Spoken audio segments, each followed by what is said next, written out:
मालिकेच्या आजच्या भागामध्ये आपण पाहत आहोत प्रीतम अहिल्याकडे एक फाईल घेऊन आलेला असतो आणि तो म्हणत असतो, आई ह्या पेपर्सवरती तुझ्या सह्या हव्या आहेत. आणि ॲक्च्युली काय आहे ना, हा जो काही प्रोजेक्ट आहे ना, हा आपल्या दादाचा ड्रीम प्रोजेक्ट आहे असं म्हणून तो अहिल्याच्या हातामध्ये त्या फाईल्स देतो. आणि तेव्हा अहिल्याला भूतकाळ आठवत असतो. आता भूतकाळामध्ये एकदा हाच प्रोजेक्ट इथे तो अहिल्याकडे घेऊन आला होता आणि तेव्हा तो म्हटला होता, आई हा माझा ड्रीम प्रोजेक्ट आहे. त्यावर अहिल्या खूप खुश झालेली असते. आदित्यला हा प्रोजेक्ट करताना पाहून तिला प्रचंड आनंद झाला असतो. आतापर्यंत किर्लोस्कर कंपनी किंवा किर्लोस्करांचा जो काही बिझनेस आहे त्या बिझनेसमधून अनाथ, त्याचबरोबर इथे अनाथ आश्रमाला आणि वृद्धाश्रमाला खूप सारा निधी प्रोव्हाइड केला जायचा. पण आदित्यने मात्र आज हा जो काही इथे ड्रीम प्रोजेक्ट उभा केलेला आहे त्या ड्रीम प्रोजेक्टचं नाव असतं इथे निवासी शाळेचं हे प्रोजेक्ट असणार आहे. म्हणजे तिथे शिकणाऱ्या मुलांना फक्त शिक्षण नाही तर एक आई सुद्धा मिळणार आहे. तेव्हा इथे श्रीकांत म्हणत असतात, अरे पण मला हे एक गोष्ट समजली नाही, तिथे आई कशी मिळेल. म्हणजे बाबा मला एक गोष्ट सांगा, तिथे शिक्षण मिळणार आहे, त्याचबरोबर इकडे राहण्याची, खाण्याची, पिण्याची सगळी सोय होणार आहे. म्हणजे त्या निवासी शाळेमध्ये आईचं प्रेम सुद्धा आपण त्या मुलांना इथे देऊ शकतो असं आदित्य म्हणत असतो. बाबा त्याचं काय आहे ना, इथे ज्या शिक्षिका इथे त्या मुलांना शिकवायला जातील ना त्या शिक्षिका सुद्धा तिथेच राहतील. म्हणजे बघा ना, आपल्या समाजामध्ये खूप साऱ्या अशा महिला आहेत ज्यांना समाजाने नाकारलं आहे, विधवा आहेत, अपंग आहेत, त्याचबरोबर कुपोषित आहेत किंवा खूप सारं शिक्षण घेऊन त्या तशाच पडलेल्या आहेत. बऱ्याच जणांचे इथे संसार उद्ध्वस्त झालेले आहेत आणि काही महिला तर अशा आहेत की इकडे विधवा झाल्यानंतर त्यांना हा समाज स्वीकारायला तयार नसतो. मग आपण ही जी काही निवासी शाळेची संस्था आहे ती त्याच्यासाठीच आपण चालवणार आहोत. म्हणजे अशा मुलांना इथे काम सुद्धा मिळेल, त्याचबरोबर इकडे त्या महिलांना काम मिळाल्यानंतर इथे त्या शिक्षण देतील आणि त्याचबरोबर जिथे ते मुलं राहणार आहेत त्या मुलांना आईचं प्रेम सुद्धा मिळेल असं आदित्यचं हे स्वप्न असतं आणि त्याचा तो मेन उद्देश असतो. जे अशानं त्यांना पालकत्व मिळेल आणि त्याचबरोबर त्यांच्या राहण्याची, खाण्यापिण्याची सोय होईल. आणि हेच आपलं आजचं हे सगळं काही स्वप्न आहे. आदित्य हे सगळं काही खरं आहे, पण ह्याच्या फंडिंगचा काही विचार केलायस का. त्यावर आदित्य म्हणत असतो, आई मी जीवाचं रान करेल, पण काही जरी झालं ना तरी सुद्धा फंड गोळा करेल. त्यावर लगेच आता इकडे अहिल्या म्हटलेली असते, तू अजिबात काळजी करू नकोस, आपण सुद्धा ह्या समाजाचं काहीतरी देणं लागतो आणि आपण सुद्धा एक सुजाण नागरिक म्हणून हे सगळं काही केलं पाहिजे. तू अजिबात काळजी करू नको, आपण सगळे मिळून ह्या प्रोजेक्टसाठी फंडिंग जमा करू आणि काही जरी झालं ना तरी सुद्धा हा जो काही प्रोजेक्ट आहे तो इथे तुझा ड्रीम प्रोजेक्ट वर्क झालाच पाहिजे याची आपण काळजी घेऊ. त्यावर आदित्य हो म्हटलेला असतो आणि लगेच थँक्यू सुद्धा म्हटलेला असतो. आता हे सगळं अहिल्या भूतकाळ सांगत असते, तिला आठवत असतो. पण जेव्हा आता इकडे ती इथे प्रीतम तिच्या समोर फाईल घेऊन आलेला असतो तेव्हा मात्र अहिल्याने स्पष्टपणे असे सांगितलेलं असतं की नाही, अजिबात नाही, ह्या पेपरवर मी सह्या करणार नाही आणि हा प्रोजेक्ट आपल्याला अजिबात करायचा नाही असं सांगितल्यानंतर आता मात्र इकडे काय झालेलं असेल तर प्रीतम म्हणत असतो, अगाई तू असं का बोलतेस, असं प्लीज ह्या सगळ्या गोष्टी इथे तू बोलू नकोस ना, का बोलतेस असं म्हटल्यानंतर लगेचच आता ती तिथून निघून गेलेली असते. कारण तिला इकडे पारूचा फोन आलेला असतो. आता पारूचा फोन आला ही गोष्ट मात्र इकडे प्रीतमला आणि त्याचबरोबर प्रियाला समजलेली असते की इकडे पारू का बरं आईला फोन करत असेल. आता फोन केल्यानंतर पारू म्हणत असते, देवी आई तुम्ही नका काळजी करू, येणाऱ्या 7 दिवसामध्ये आदित्य सर तुमच्याकडे नक्कीच येणार आहे, त्याची मी पूर्ण तयारी करत आहे. त्यावर अहिल्या म्हणत असते, हो तुला तर तयारी करावीच लागणार आहे, पण मी म्हणशील ते तू करणार आहेस का. त्यावर लगेचच आता इकडे पारू म्हणत असते, काय करायचं आहे देवी आई बोला, तुम्ही जे म्हणाल ते मी करायला तयार आहे. तेव्हा लगेच आता इकडे ती म्हणत असते, काय आहे ना त्याचं, मी आता इकडे घटस्फोटाचे कागद पाठवते, त्या घटस्फोटाच्या पेपरवर तू ताबडतोब सह्या करायच्या आहेस. तू जरी किती आदित्यला सोडायला तयार असलीस तरी सुद्धा ना आदित्य तुला सोडायला तयार नाही. आणि त्यामुळेच मी तुला एक गोष्ट सांगते की ताबडतोब काही जरी झालं ना तरी सुद्धा इथे आदित्यला तू सोडून देणार आहेस. आता इकडे घटस्फोटाच्या कागदावर सह्या कर असं म्हटल्यानंतर पारूला मात्र खूपच धक्का बसलेला असतो. ती विचार करत असते, ठीक आहे देवी आई तुम्ही म्हणाल अगदी तसं होणार आहे. तर आता आपण पाहतो इकडे आता पारू दिशाला भेटायला गेलेली असते आणि पारू दिशाला भेटायला गेल्यानंतर आता मात्र दिशासमोर पारूचं वेगळंच रूप आलेलं असतं. आता हा पारूचा डाव आहे कदाचित कदाचित असंच आपण इथे समजूयात, कारण पारू अशी ह्या लोकांबरोबर असं वागेल अजिबात इथे वाटत नाही. तर आपण पाहतो की इकडे आता ती म्हणत असते, बिंडोक पारू, तू बावळट आहेस का ग? अशा ह्या घाणेरड्या जागी तू मला इथे भेटायला का बरं बोलवलं आहेस? तुला ह्या जागेची सगळी काही सवय असेल, पण मला नाहीये ना. त्यावर लगेच आता पारू समोर हात जोडत असते आणि म्हणत असते, दिशा मॅडम प्लीज मला तुमची मदत हवी आहे. तेव्हा ती म्हणते, काय मदत हवी? हो, कारण अहिल्या देवीने मला इथे आदित्य सरांना सोडून द्यायला सांगितलं आहे. त्यावर लगेचच आता ती म्हणत असते, मी तुला किती वेळा सांगितलंय ती अहिल्या तुला स्वीकारणं आणि तुला सून म्हणून ऍक्सेप्ट करणं शक्यच नाहीये. अगं तू एक नोकर आहेस, तू एक मोलकरीण आहेस आणि तू तिची सून होण्याची स्वप्न बघत आहेस, हे कसं शक्य आहे? त्यावर इथे ती म्हणत असते, हो पण मला आता इथे त्यांना सोडायचं नाहीये, त्याचबरोबर मला आदित्यला सोडायचं नाहीये. तेव्हा इकडे लगेचच दिशा म्हणत असते, अगं बावळट मूर्ख, मी त्या अहिल्याला चांगलंच ओळखते. ती अहिल्या एवढ्या सहजासहजी तिच्या मुलाचं लग्न तुझ्यासारख्या मोलकरणीसोबत लावून देणं हे तरी शक्य आहे का? तेव्हा तुम्हाला माझा हेतू माहिती नव्हता ना? काय हेतू काय आहे तुझा? तेव्हा पारू म्हणत असते, अहिल्या मॅडम आणि आदित्य सरांची पूर्ण प्रॉपर्टी हडप करण्याचा माझा हेतू आहे. काय हे सगळं तू बोलत आहेस? हो मीच बोलत आहे, कारण ज्या हेतूने मी इथे आदित्य सरांशी लग्न केलं होतं तो हेतू मात्र माझा पूर्ण झालाच नाहीये ना. काय म्हणते तू तर त्या आदित्यसोबत लग्न केलेलं आहेस ना, मग आदित्यसोबत लग्न केलेलं असताना अजून तुझा वेगळा हेतू काय आहे? आता तर तू आदित्यची बायको झालीस, तिथली सून झालेली आहेस. मग इकडे आता लगेचच पारू म्हणत असते, पण जो हेतू माझा होता तो हेतू इथे पूर्णच होत नाही ना. मला फक्त इथे आदित्यसोबत लग्न नाही करायचं, तर मला त्याची सगळी प्रॉपर्टी हवी आहे. त्यावर लगेच आता ती म्हणत असते, पण तुला तर त्या घरची मोठी सून म्हणून मिरवायचं होतं, अहिल्याला रिप्लेस करायचं होतं ना. असं म्हटल्यानंतर आता पारू म्हणत असते, मी काय म्हणते दिशा मॅडम, तुम्ही सुद्धा त्या घरची आणि त्याचबरोबर दामिनी मॅडम सुद्धा त्या घरची सूनच आहात ना. मग तुम्ही दोघी सुना असताना तुमचा हेतू इथे साध्य झालाय का? किंवा तुम्हाला जे पाहिजे ते इथे मिळालं आहे का? पण तुम्ही असाल समाधानी, मी त्या सगळ्या गोष्टीमध्ये अजिबात समाधानी नाही. काही जरी झालं ना तरी सुद्धा इथे मला सगळी प्रॉपर्टी मिळवायची आहे आणि त्याचबरोबर काही जरी झालं ना तरी सुद्धा त्या आदित्यला मी एवढ्या सहजासहजी सोडणार नाहीये, कारण तो आदित्य माझा हुकुमाचा इक्का आहे आणि सगळी किर्लोस्करांची प्रॉपर्टी जोपर्यंत मला मिळत नाही तोपर्यंत मी गप्प बसणार नाही. कारण मी हे लग्न फक्त आणि फक्त त्याच्याकरिताच केलेलं आहे, कारण किर्लोस्करांची प्रॉपर्टी सगळी आदित्यच्या नावावर आहे आणि तीच प्रॉपर्टी मला हवी आहे. त्यावर आता इकडे ती म्हणत असते, दिशा आत्ता मला तुझा खरा चेहरा इथे दिसतोय. आत्ता खरं कळतंय की इथे मला अगोदर खरं तर माहिती होतं. म्हणजे आता बघ ना कशी मोलकरणी खऱ्या रूपात आलेली आहे. मला वाटलं होतं की तू हे सगळं प्रॉपर्टीसाठीच करत होतीस, पण एवढ्या लवकर रंग बदलशील असं वाटलं नव्हतं ग. त्यावर ती लगेचच म्हणत असते, हो तुम्हाला आता कळलंय ना, कारण हे बघा मी आदित्यशी त्याच्यासाठीच लग्न केले. आदित्यच्या नावावर जी काही समधी प्रॉपर्टी हवी ना आहे ना ती सगळी प्रॉपर्टी ती मला हवी आहे. तेव्हा ती लगेच म्हणत असते, आता कसं? आणि मला एक गोष्ट सांग, त्या आदित्यसोबत लग्न केलेस पण त्याच्यावर तुझं तर खरंच प्रेम आहे ना? त्यावर लगेच पारू म्हणत असते, काय करायचंय त्या प्रेमाचं? लोणचं घालू का त्या प्रेमाचं? काय होणार आहे? प्रेम फक्त 4 दिवस पुरतं. प्रेम हे आयुष्यभर जपून खाऊ तर शकत नाही. जीवन जगण्यासाठी पैसा अर्का ह्या सगळ्या गोष्टी तर लागतात ना दिशा मॅडम. मग मला सांगा त्या प्रेमाचं काही लोणचं घालणार आहे का मी? आणि तेव्हा ती लगेचच म्हणत असते, पण मला एक गोष्ट कळली नाही.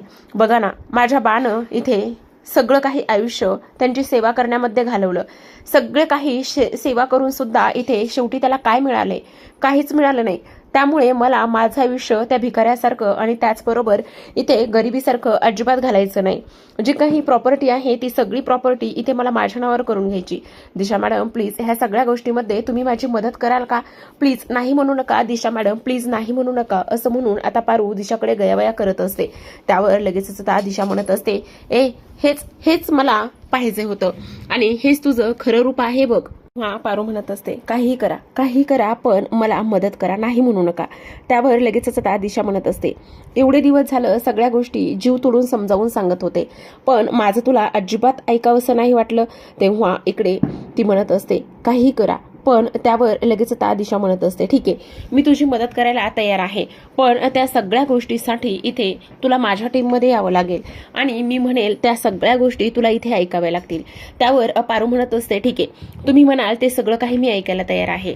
त्यावर लगेचच आता दिशा म्हणत असते, ठीक आहे मी एक बेस्ट लॉयल बघते. त्यावर पारू म्हणत असते, हो तुम्ही लवकरात लवकर नोटीस पाठवा. तेव्हा दिशा म्हणत असते, हा तर इथे फरक आहे असुशिक्षिताचा, कारण इथे सुशिक्षित असतीस तर सगळी प्रोसेस व्यवस्थित करावी लागणार आहे. सुरुवातीला आपल्याला त्या वकिलाला लिगली नोटीस पाठवावी लागेल आणि त्याचबरोबर इकडे अहिल्याला वकिलाकडून नोटीस मिळाली की मग सगळ्या गोष्टी व्यवस्थित होतील. आणि सगळ्यात महत्त्वाचं म्हणजे की इथे त्या सगळ्या गोष्टीवर इथे आदित्यच्या किंवा त्या पेपरवर आदित्यच्या सह्या लागतील. त्यावर लगेच पारू म्हणत असते, तुम्ही त्याची काय बी काळजी करू नका, फक्त आणि फक्त आपण कायद्यानुसार जाऊया. त्यावर दिशा म्हणत असते, हुशार आहेस, पाहिजे तेवढी बिंडोक नाहीयेस, कारण कायद्याची भाषा तुला कळते, पण काही जरी झालं ना तरी आदित्यच्या सह्या ह्या निघाल्याच पाहिजे आणि भेटल्या पाहिजे. आणखी एक महत्त्वाची गोष्ट, ह्या नवीन प्लॅनमध्ये सगळं काही तुला माझं ऐकावं लागेल, मी म्हणेल ते सगळं काही तुला करावं लागेल. त्यावर पारू म्हणत असते, तुम्ही नका काळजी करू, तुम्ही म्हणाल ते सगळं मी करायला तयार आहे. तेव्हा दिशा म्हणते, ठीक आहे मग आदित्यच्या सह्या घेऊन ये. आदित्यच्या सह्या घेऊन आलीस ना तर मग आपण इकडे अहिल्याला लिगली नोटीस पाठवू आणि इथे आदित्यचा सगळा काही जो हिस्सा आहे ना तो त्याच्या नावावर करून मागत आहे अहिल्याकडे, अशी नोटीस आपण पाठवूयात. त्यावर लगेच आता पारू म्हणत असते, तुम्ही अजिबात काळजी करू नका, आदित्य सरांच्या सह्या आणण्याची जबाबदारी माझी. असं म्हटल्यानंतर आता इकडे जे काही दिशा आणि त्याचबरोबर पारूमध्ये ही डील झालेली असते. इकडे मात्र आता सगळं काही दिशा हँडल करणार असते, तर पारू आता इकडे त्या प्रॉपर्टीच्या किंवा कोऱ्या कागदावरती इथे सह्या आणून देणार असते. आता इकडे जेव्हा पारू संध्याकाळी येते आणि घरी अभ्यास करत बसलेली असते, ती फक्त आणि फक्त इथे आदित्य घरी येण्याची वाट पाहत असते. जेव्हाच आदित्य घरी येतो तो थकलेला असतो, भागलेला असतो, कारण आज त्याला तिकडे अहिल्याकडे जेवणाचं आमंत्रण दिलेलं होतं आणि जेवणाच्या आमंत्रणासाठी त्याला तिकडे जायचं होतं, पण पारूने मात्र अजिबात तिकडे जाऊ दिलेलं नसतं आणि त्यामुळे आता जो काही आदित्य आहे तो थकून आलेला असतो. आता पारू लगेचच उठते आणि त्याला पाणी देत असते, पण आदित्य मात्र उठून स्वतःच पाणी स्वतः घेतो. त्यावर ती म्हणत असते, आदित्य सर काय करताय? तेव्हा हे घे ना, पाणी आणले मी तुमच्यासाठी आणि सगळ्या ज्या गोष्टी झाल्यात ना त्याकरिता अगदी मनापासून सॉरी.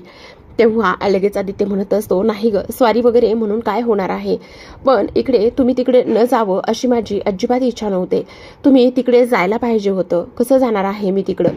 तू त्या सगळ्या गोष्टीला इथे मला विरोध केलायस आणि विरोध करून सुद्धा तू तिकडे मला जायला सांगत होतीस. हो आदित्य सर माझं चुकलंय, प्लीज मला माफ करा ना. असं म्हणून आता इकडे पारू माफी मागत असते.